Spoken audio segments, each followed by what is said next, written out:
কিছুদিন আগে শান্তিরবাজার বিধানসভা কেন্দ্রের গাদ্দাং অশ্বিনী ত্রিপুরা পাড়ায় প্রবল বৃষ্টির ফলে পাহাড়ের মাটি ধসে দুই পরিবারের 7 জনের মৃত্যু হয়। এই ঘটনার খবর ছড়িয়ে পড়তে প্রদ্যুৎ কিশোর দেববর্মন নিজে আজ ছুটে আসেন গাদ্দাং। সেই নিহতদের পরিবার পরিজনদের সমবেদনা জানান, পাশাপাশি গাদ্দাং অশ্বিনী কুমার ত্রিপুরা জেবি স্কুলে শিবিরে থাকা লোকজনদের খোঁজ খবর নেন। নিহতদের পরিবারের সকলকে আগামীকাল নিজের রাজভবনে ডেকেছেন। সেখানেই পরিবারের সদস্যদের হাতে 50,000 টাকা করে আর্থিক সাহায্য প্রদান করবেন।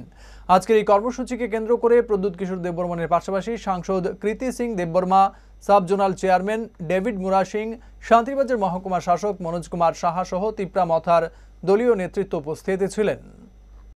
जहाँ भी हमारे लोग कोई भी हो, बंगाली हो, ट्राइबल हो, हिंदू मुस्लिम क्रिश्चियन हो, कोई भी हो, बाढ़ के टाइम बारिश के लिए लैंडस्लाइड में जो भी जिनको इतना कष्ट हो रहा है, जिनका घर टूट गया है, इनका अनाज खराब हो गया है, इस समय हम सबको एक होकर एक संग काम करना चाहिए। इसी के लिए मैं हर गांव में जा रहा हूं। कल मैं अगरतला में इंद्रनगर गया था, वहाँ में बंगाली फैमिली का देहांत हुआ, यहाँ में तिपरासा का हुआ है, कहीं और में कोई मुसलमान का घर टूट गया है।